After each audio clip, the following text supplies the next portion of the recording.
အားလုံးပဲမင်္ဂလာပါဒီကနေ့ဒီကျွန်တော်ရှင်းပြပေးခြင်းတဲ့စံစာလေးကတော့ကျွန်တော်တို့ SICK ပေါ့နော်automation တော်တော်များများအသုံးပြုပါတယ်ဒီ brand ဟိုဒီ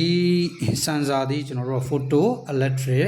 စံစာကျွန်တော်တို့က photo electric sensor ကိုမှကျွန်တော်တို့ကဒီတက်ဖြစ်မဲ့ method က diffuse method လို့ခေါ်တယ်အဲ့တော့နောက်ထပ်တစ်မျိုးဖြစ်တဲ့ retro reflective ကိုလည်းနောက်တစ်ခါပြပြန်ပဲအခုဒီ sensor ကတော့ကျွန်တော်တို့က diffuse method နဲ့လုပ်ထားတဲ့ sensor ပဲအဲ့တော့ diffuse method ကဘာကိုပြောလဲဆိုရင်ကျွန်တော်တို့က reflector မလို့သူကအရှိမ object ဒီတက်ပြလိုက်တာနဲ့သူကactive ဖြစ်တယ်ဒီဟာကိုကျွန်တော်ကပြချင်တာဖြစ်ပါတယ်အခုဒါဆို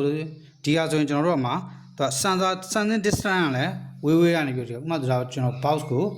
paper box ကိုဒီတက်ဖြစ်မယ်ပေါ့နော်ဒါဆိုရင် paper box ကိုဒီတက်ဖြစ်မယ်အဲ့တော့သူ distance ဝေးရဒါပေမဲ့သူက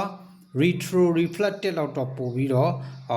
distance တိတ်မဝေးဘူးသူကတော့အနီးနည်းနည်းနီးတဲ့ project တွေအတွက်ကိုသုံးတဲ့ဟာပေါ့ဒါဒီကျွန်တော်တို့က diffuse method နဲ့သုံးတဲ့ diffuse sensor ပြီးရင်ပြောမှဆိုရင် photo electric diffuse sensor ဖြစ်ပါတယ်အားလုံးကိုကျေးဇူးတင်ပါတယ်